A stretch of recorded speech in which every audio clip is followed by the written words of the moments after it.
Hey, and we're back for the Let's Play series, episode number 14 in the series. It's been about 2 days. We are going to have our throne room up to level 5 now, which is a great achievement. So that is the big hurdle that we just accomplished in the time the 2 days has elapsed. So 36,000 is not very good. We got rated 9 times. We're doing better on our defenses, 1.5 stars. So that's good. We haven't even worked on our defenses. As you can see, we didn't log in. So we got rank 15th place, got 1 free gem. You can constantly get free gems, 1 or 2, by just, not logging on. So we'll collect our throne room. It's level 5 now. We unlocked new achievements, collect our other upgrades, collect our farms, collect our taverns. And those ones had no money because we just finished building them. So we can build our 4th tavern now that we're throne room 5. And collect our farms. We still have 2 workers. We have no money, 10,000, so we need to go get money. And we have everything available because it's been several days. So we're going to go ahead and start raiding now. And first one, 67,000. Again, it helps that it's, we're low trophy level and that it is still fairly morning. It's about 1 Pacific Standard Time. So spawn some knights, spawn a couple archers. I didn't really look at what the guy's got. He's got a lot of paladins, so that's a decent sign. He's upgraded his wave several times. Paladins are very, very good. They're the best defensive troop in the beginning. So you definitely want to load up your defenses, your waves with paladins, because as you can see, they take a lot of damage. You do want to use the firestorm on them and burn them just a little bit, so they take continuous fire damage.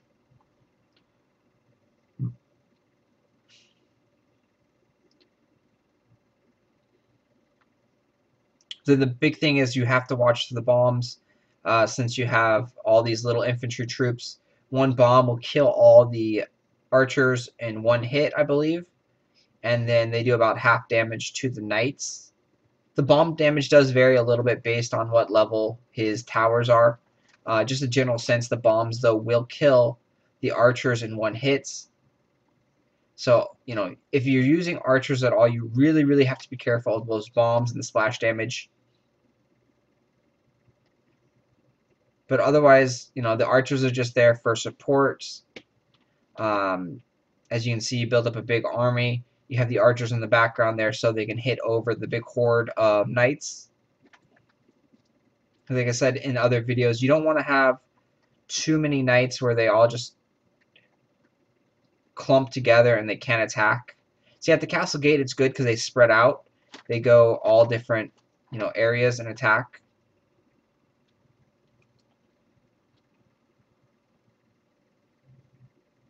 So there you go, 65,000. And we picked up 56 medals as well. So it's a great start there. We're going to need a lot of money, so we're just going to constantly raid. And this one's a super, super easy base. He didn't even do anything. You can pick up a quick 31,000. You see he did add some wave troops, but he has no defenses.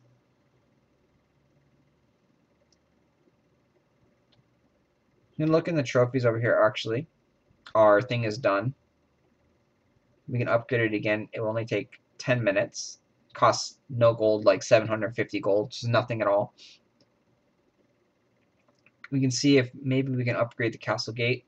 I always like to upgrade the castle gate because that gives you a better defense, so you can help store more gold and protect your gold. Okay.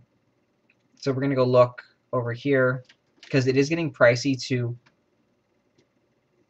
keep nexting.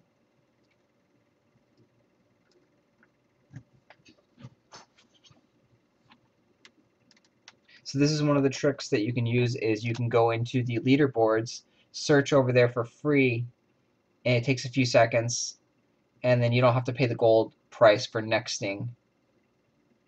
So here I'm going to bring out a couple of paladins. to help deal with the spikes and the towers. Because if it would have bring out the knights there, the knights would have just ran over the spikes and they would have taken some damage. And you really want to value all your troops as much as you can. Your troops are valuable, especially at this level when you're not using any scrolls or not trying to die at all, because every little troop does damage, and you're going to be racing against the clock most of the time to beat a base within the said time frame. We haven't had too many issues with that currently, but that's what it comes down to. You can pretty much beat anyone's base, but you're going to be running out of time. They don't give you enough time to destroy their base a lot of the time. Your troops need to be higher DPS, so your troops need to be alive. That's why we throw in the archers there. So since the big swarm of knights, we have a lot of knights. We have like 30 knights now, but they all can't attack one target. They have to be close to the target to attack it. So that's why you throw the archers in so that they can attack behind.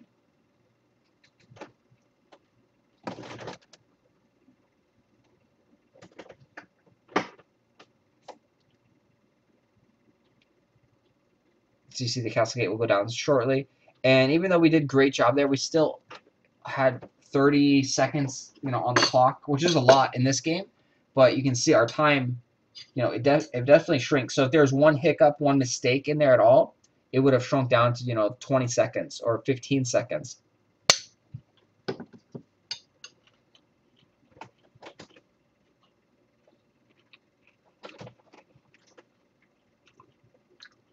And part of the reason too, like I said, I like the castle gate upgrade is because it guards your gold. You get more defenses. You get a longer path. So even like right now, I can build 2 more towers. So I'll actually just build those real quick.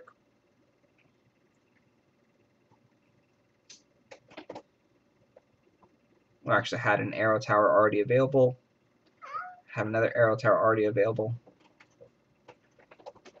So I can go ahead and upgrade that one.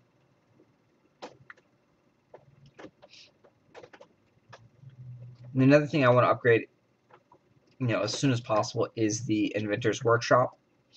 That will get me the Gargoyle Tower, and the Gargoyle Tower is extremely powerful. The Gargoyle Tower is extremely powerful. It does fire, continuous burning damage, and it will splash on everything around in that little fire pit, just like the water tower.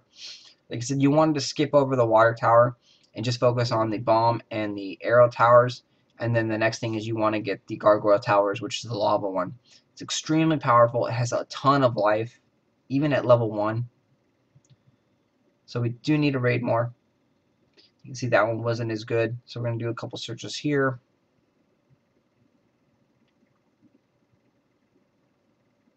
So since things are getting tougher to find loot and the money is being more valuable, we do need to start searching through the leaderboards. We can't constantly spend 15,000 to, we'll just defeat this base real easy here. We can't spend 15,000 clicking next to find a 40 or 50,000 base. But always check every time after you raid, because it automatically updates a new base. A complete straight line like this is a really, really weak base.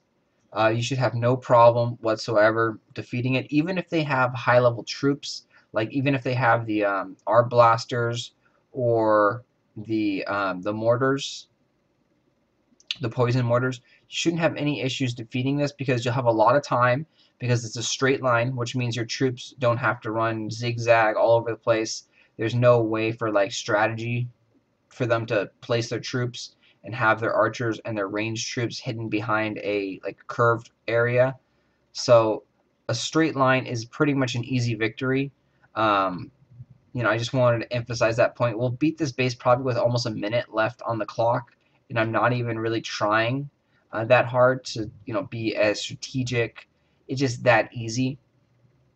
He even had cannons and things, and it just, you can see we have no problem whatsoever getting to his gate with a minute and 15 seconds left. His base will go down at about 1 minute and 5 seconds left.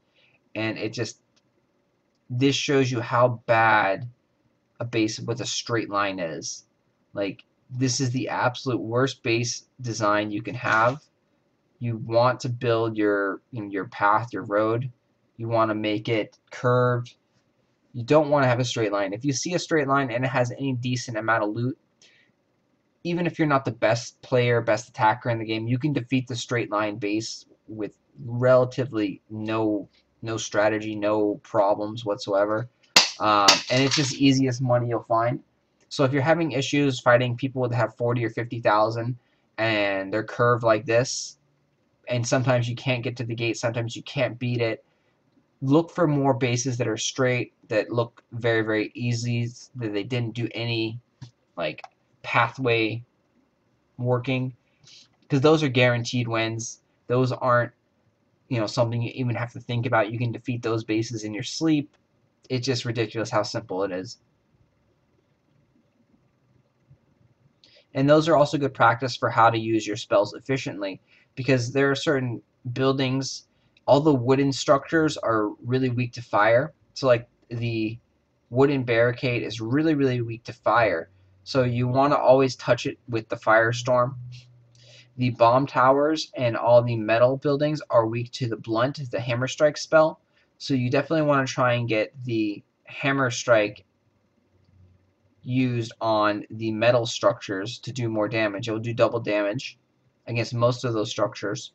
The fire spell actually will do triple damage or quadruple damage on the wooden barricades, and then it'll do double damage on the arrow towers, and then also the water towers.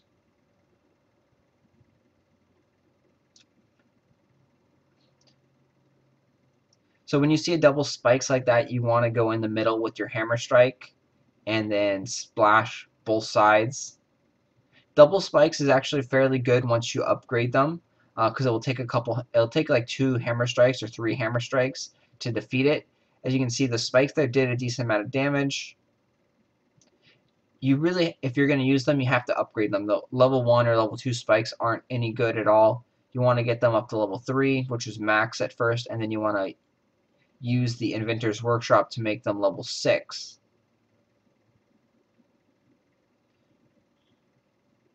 And then I've also want to touch on a base design that I've seen, and it's been all cannons. A base with like 12 or 13 cannons, and barricades and walls, obviously. But that base was really, really easy to beat because there was no little arrows shooting at my hero. So my hero was always constantly regenerating and always at full health.